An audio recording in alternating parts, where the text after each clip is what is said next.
Matt Le Tissier's been on the show, and he came on just after he got fired from Sky. And so I got a chance to talk to him for quite a long time about it, and I've got to know Matt. And he said that he got fired because he refused to wear the Black Lives Matters badge because he did some research into what he thought that was about, and also that he was sort of being branded a conspiracy theorist. What do you think about that?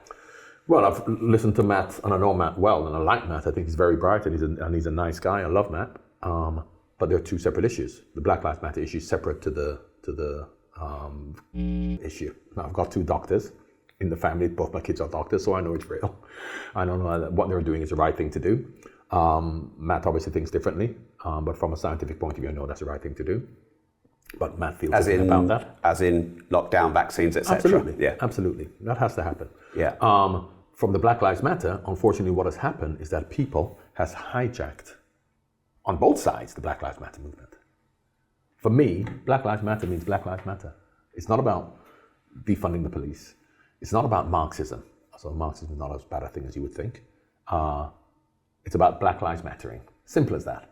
Now, people on both sides could actually hijack it from a political point of view to then say, which I would not agree with, defunding the police, I would not agree with that. And people will interpret Black Lives Mattering as that's what they want, because they want to see it in that way to then hit back against it.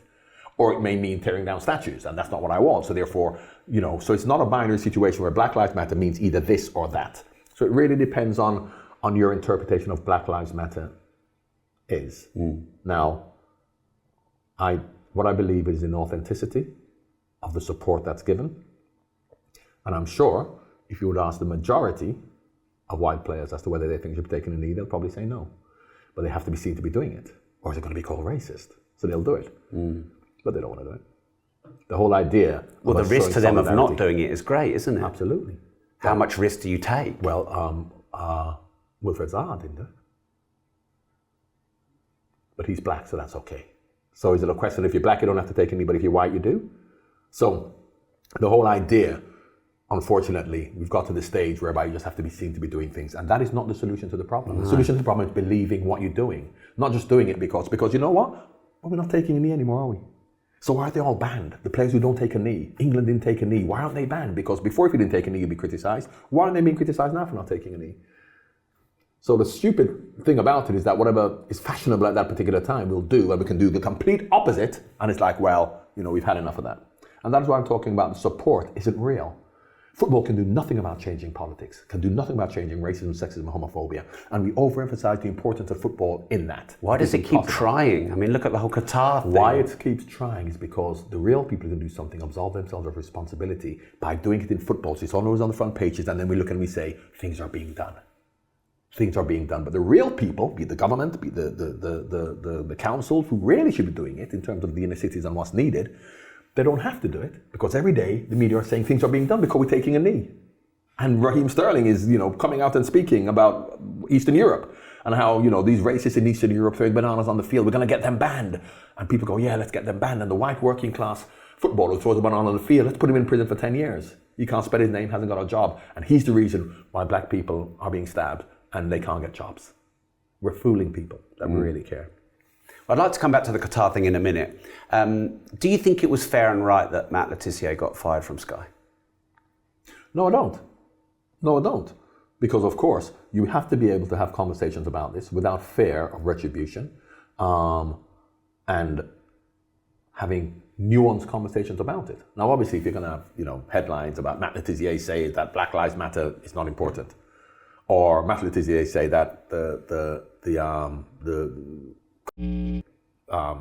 virus is a hoax, which I don't think he didn't actually say either of those things. No. Of course, but that's the way it's going to be interpreted. Yeah. Liam Neeson, similarly, so of course, once you then take the sensational bits out of any conversation, and that is why it's not a world I like to live in when it comes to the perception that people have of other people based on how little they know about the real situation. So let's go to Qatar then. First off, do you think Qatar should have hosted the World Cup?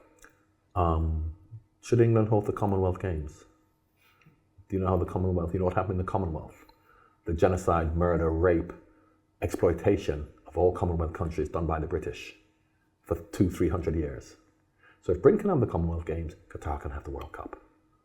And why was there such an outrage in this country about Qatar holding the World Cup? Well, there was an outrage when it was given the World Cup. No, all those years ago, All those no years one ago. cared. And then all of a sudden, the week before, they just been given the World Cup, and it was a big shock. And what would it have been like 10 years before it's decided or more? But before that, Yeah. it was well before that. And as soon as the World Cup final is finished, there's no more outrage, is there? I wonder how those workers are in Qatar. I haven't seen much in the newspaper, or the LGBT community. So all of those supporters for the workers' rights in Qatar for the 2 weeks who shouted from the rooftops the day after the World Cup final, I haven't heard one word about that. I wonder if they're even interested. They're interested in their own profile. That's what they are. So then if you look at lots of the African teams in the World Cup, they also have LGBT issues.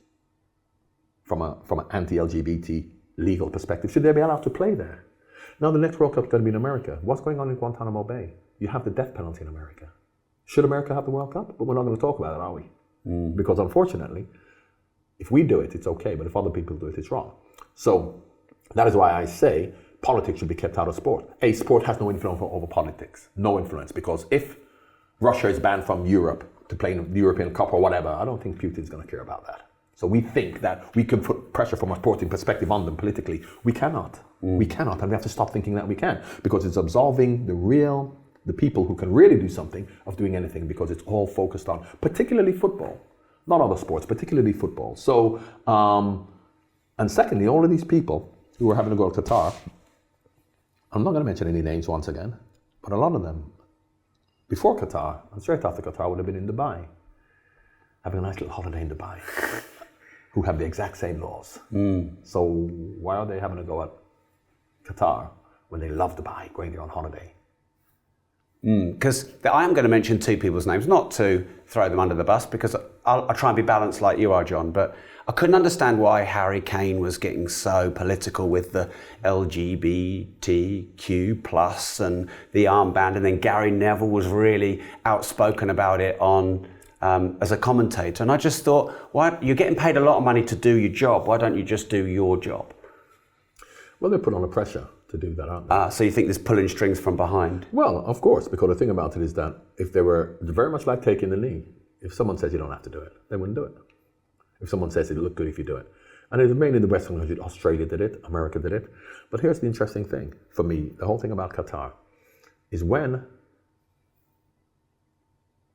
what's his name? American black footballer plays for Leeds. Not Aronson, it's Tyler Adams. Was asked a question by an Iranian journalist about black people being killed in America. Everyone said that's a disgrace. Why are you asking political questions? But all the Americans and the British were quite happy to talk about what goes on in Iran and what goes on there. And what he actually said was that, he'd been brought up in America by a white family, he may have been adopted, and things are getting better. You ask those black people in the United States of America, things are getting better. Qatar can legitimately say things are getting better, because things are getting better. Things are getting better quicker in Qatar in terms of whatever issues they may have from LGBTQ, from a workers' rights perspective. They're getting better than things are getting better for black people in America and for black people in England. So unfortunately, once again, we do like to point the finger at others rather than looking at. So when people were disgusted that that question was being asked, had he been asked a question about Iran, people would have said, oh yeah, good, come out and talk about what you feel. Like Harry Kane talking about the political issues, of which they know very little about. They know nothing about it. So, and once again, a lot of them like going to Dubai. In fact, Liverpool went to Dubai. A lot of Premier League teams went to Dubai. The FA Emirates Cup. Arsenal Stadium's called the Emirates Stadium. They've got the exact same laws as Qatar. The Saudis have now bought Newcastle. And maybe the Qataris are going to buy a club here.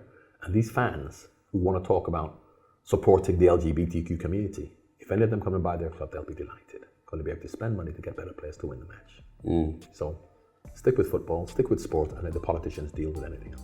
Hey, quick, before you go, if you want to watch the full, raw, uncut version of this episode in detail, no holds barred, you can watch it here. But before you go, make sure you like this video, subscribe to the channel, and turn the notification bell on.